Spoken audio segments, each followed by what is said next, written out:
Welcome to the Hidden White podcast. This is episode 1028, my interview with Maryon Steward, and we're discussing her newest book, Managing Menopause. Enjoy. Hello, Maryon. Welcome to the Hidden White podcast. Great to have you here today. Yeah, it's great to be there. Whereabouts are you in the world? I'm in Florida. I'm from London, and I absolutely adore Australia. So it's great to hear your accent. Makes me miss Australia. Yeah, you're very fond of Australia. I am indeed. I used to be a regular, actually. I've done about 12 book tours, and I used to go on Carrie-Anne Kennelly show. Do you remember her? Oh, yeah. And Good Morning Australia. Oh, yeah. Before Bert Newton retired. It was quite a long time ago. Back in the day, yeah. You'd written a few books then, huh? I certainly have. My new one is my 28th. It's actually my first American book. Yeah, 28th. How do you find the time? I don't know. I kind of squeezed it because I wasn't just writing books. I was mainly running an advisory service, helping literally tens of thousands of women. In fact, I remember being in a new women's library in Melbourne doing a photo shoot, and it was a book tour for me, but they were celebrating the new library. And the photographer kept telling me to put my hand back further on the shelf. And when I eventually looked, 'cause I thought my arm was going to break off, I saw 2 of my PMS videos there.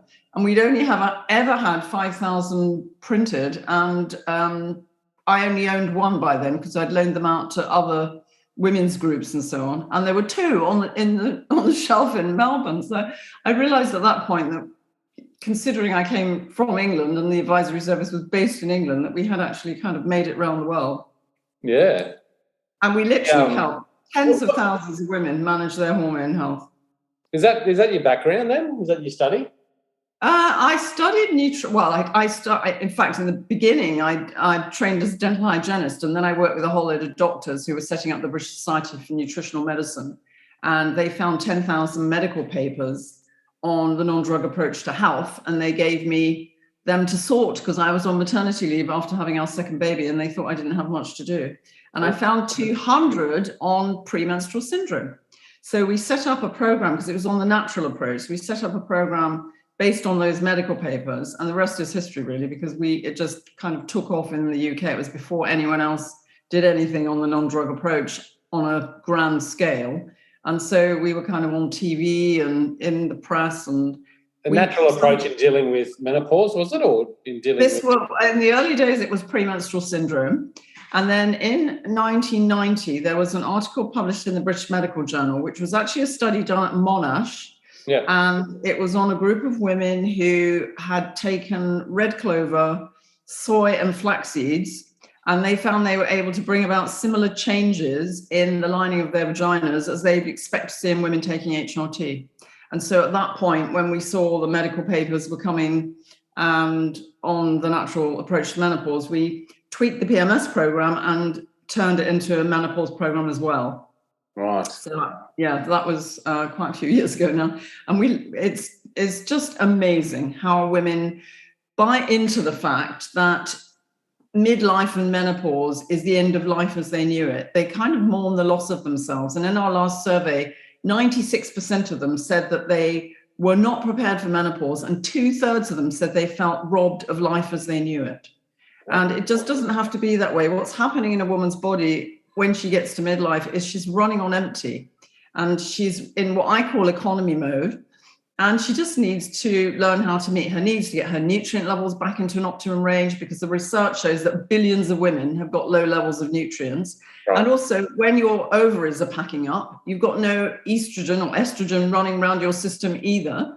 Mm. And so everything falls apart. You can't remember what you've gone into a room for.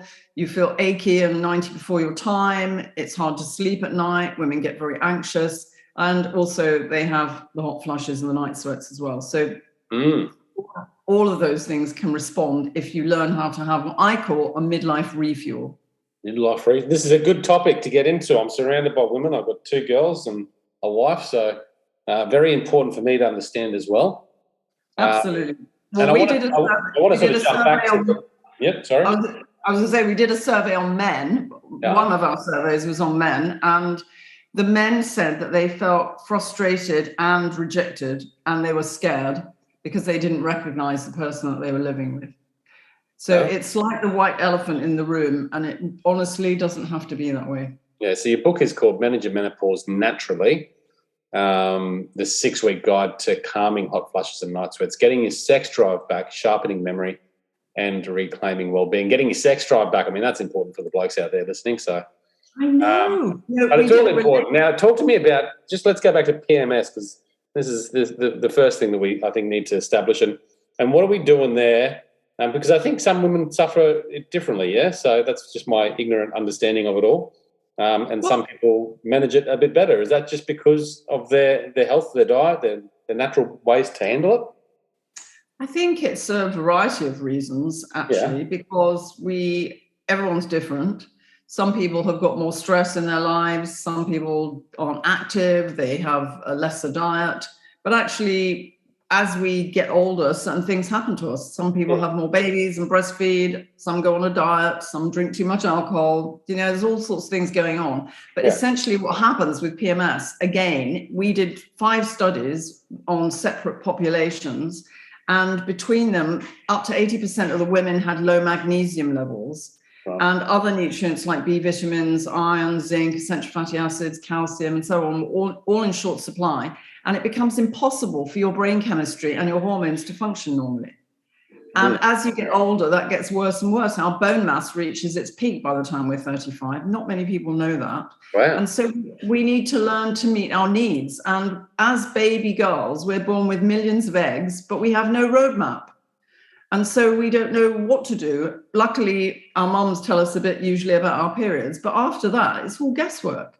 Right. And it's really tricky for so many women.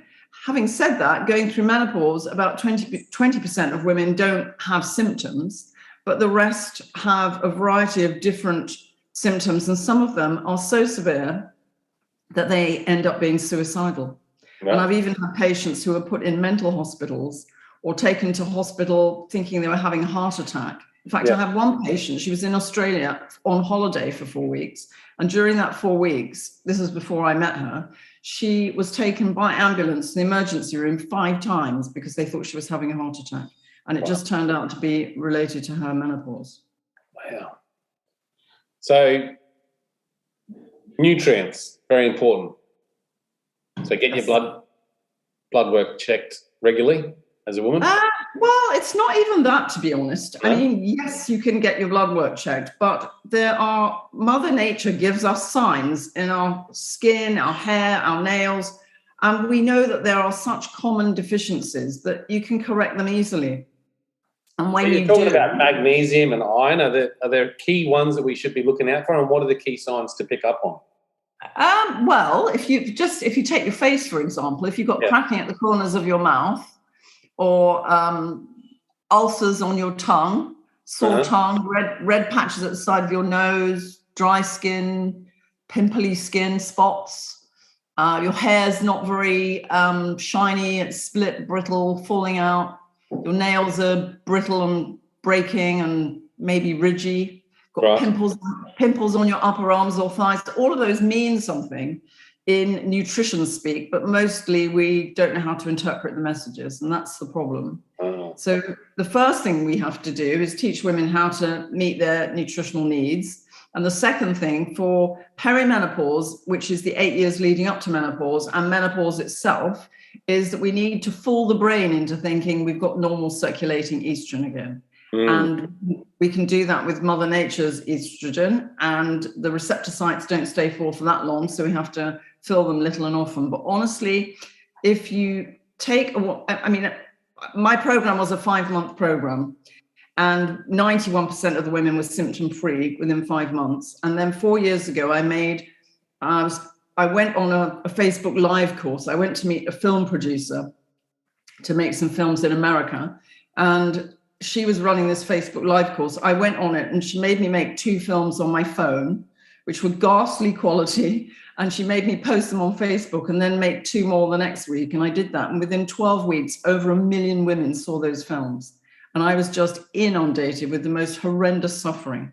And it was so upsetting to me because I know, having worked with women for all these years, that once they learn how to meet their needs and they have a little bit of support if they're suffering severely, they just go from being like a shadow of their former selves, not being able to function, to being the absolute best version, turbocharged self. And they go downhill so slowly, they don't even remember that they're down until they come back up again and realize what the difference is. Mm. So what age do we start going through menopause? It obviously varies, but... Yeah, the average age for actual menopause is 51, but menopause is only the anniversary of your last period. And perimenopause is about 8 years leading up to menopause. So in your early 40s, you've got Sorry, just say that again. So menopause is just one day. Yeah. It's the anniversary of your last period. All right. And the next day you're postmenopausal. But you start perimenopause, which is the 8 years leading up to menopause. 8 years, okay. In your early exactly 40s. 8 years for everyone, or is it different? Well, it can vary, but there are hormonal changes going on in your body for up to 8 years leading up to menopause. Yeah. Having said that, I get some women in their 60s who are still having periods, but equally there are women who actually go into menopause in the early 40s. So it does vary. And usually a woman follows her mum. So if her mum had an early menopause or a late menopause, then she's likely to follow. Okay, that's good. So what are these early signs that you'd start getting to know you're going through menopause? It can feel like you've got PMS for more days a month. Okay. So instead of just having it for a few days before your period, it may feel like you've got PMS most of the time. And your periods can become irregular instead of being clockwork. Sometimes they can be light, or other times they can be really heavy. Right. And sometimes women describe their moods as really volatile. They burst into tears for no apparent reason. They get tired. They get anxious, sometimes panic attacks and palpitations. And then they start feeling like their memory is going. They can't remember what they went into a room for, or they see someone they've known for years and forget their name, and then think they may have early dementia. It's that, that kind of thing. And it didn't really matter 100 years or so ago because we weren't living much past 50. But now when 40-something represents halfway to so many of us, it's obviously and really important to learn to meet your needs if you want to have quality rest of your life. And there's no point in having all these wonderful bonus years if we're going to be crippled with heart disease, dementia, and osteoporosis, not to mention the menopause symptoms. I've got patients on my program at the moment who are in their 70s, well into their 70s, and they're still having symptoms because they didn't learn to meet their needs. Oh, okay. What does PMS feel like? You said sort of, it feels like more days of PMS.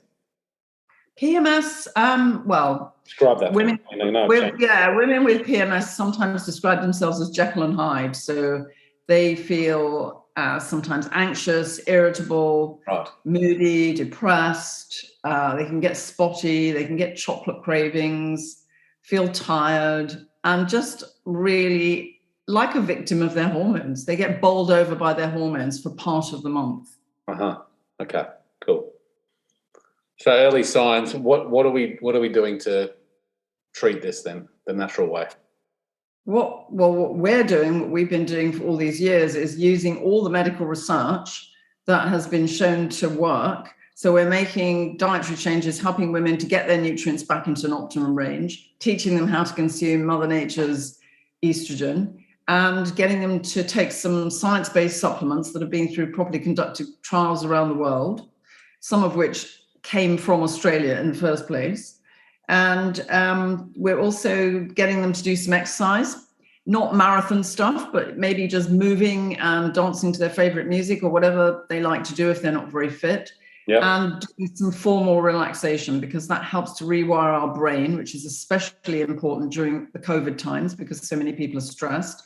But it also helps us to control our hot flushes and night sweats. If you do a session of formal relaxation every day, for example, you can actually reduce your hot flushes and night sweats by 50 to 60%. Just by doing that. It's a bit of exercise. Relaxation, formal relaxation. Yeah, like a meditation or the relaxation you do at the end of a yoga session. So a bit of exercise. Yeah, so those things. And it's good for anyone, really. Yeah, I mean, it's not, honestly, it's a really enjoyable way of passing the time. And people, when they do the relaxation, instead of feeling tired all the time, they suddenly get their energy, because it's like plugging your phone into the mains and it goes from red to green. So when you get up again after 20 minutes or half an hour, you feel like you've been to sleep and you've just got lots of stamina.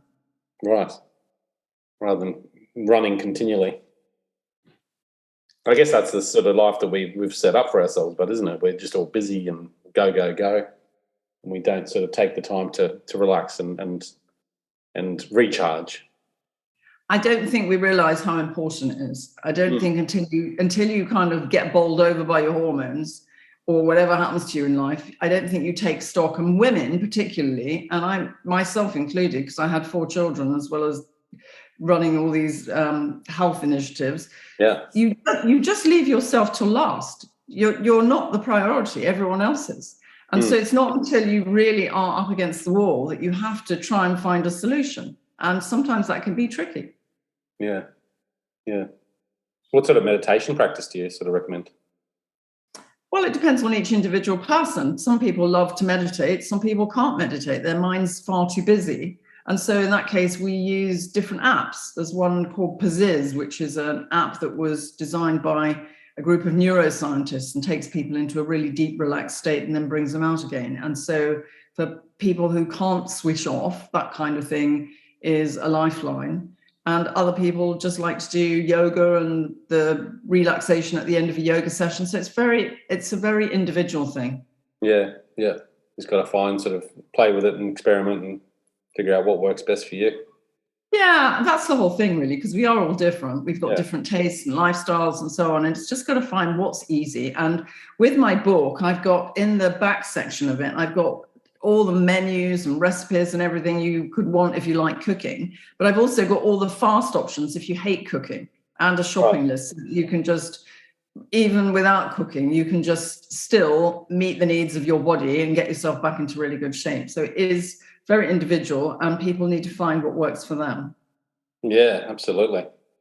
What sort of diets are we looking at? I mean, what should we avoid and what should we move towards more?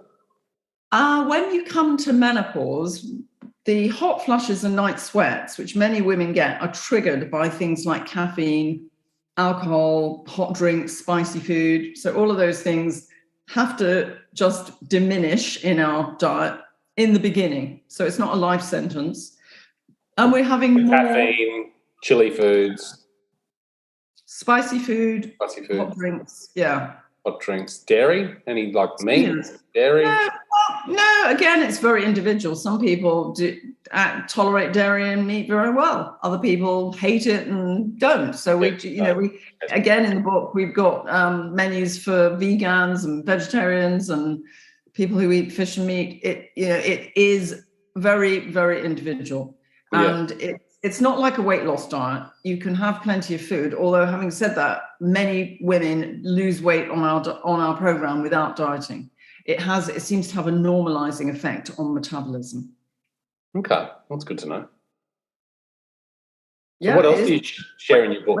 As you get older, the weight piles on, your metabolism slows down, and women feel like, well, it just robs you of your self-esteem if you can't get into your clothes. So to suddenly be able to do your zipper up again and be toning up from the exercise and, maybe even gentle exercise, because if people are very stressed, their cortisol level is high, their stress hormone, the last thing you want to do is massive aerobics, because it can make it worse. So it's just finding what's going to work for each individual. A bit of balancing.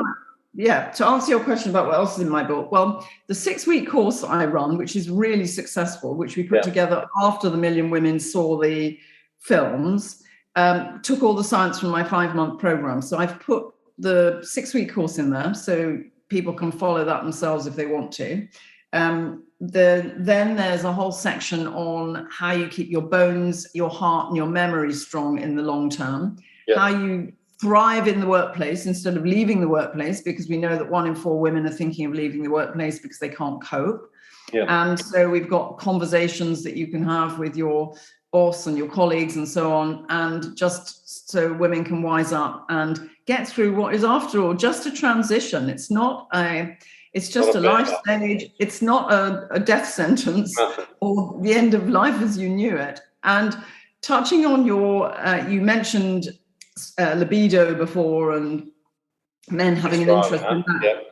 Our relationship survey showed that 70% of women going through menopause feel switched off below the waist, and almost that number have vaginal dryness. But again, and no one tells them, they are so scared, they're like rabbits in the headlight, but no one tells them they can correct that, and they can. So they can actually get back to feeling sexy again and getting on with their personal life as well as their work life once they've learned how to have the midlife refuel. What can men do to help this process, I suppose? Oh, that is a great question. So I did a global wellbeing webinar for Cisco a couple of years ago, and the men came to it too, and they were absolutely knocked out with the information. And so we decided to put some tools together for men. Yeah. We've made a few little films teaching them how to support their partners. And we've got a download as well. So the first thing obviously is to have a conversation, because it's in everyone's interest to go through this together, and you'll come out at the end of it so much closer and so much stronger together.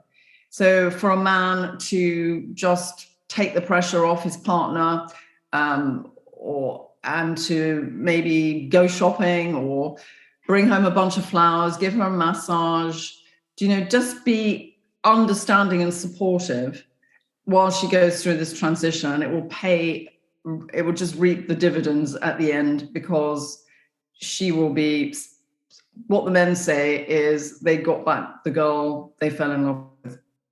Right. Okay. It's good to know.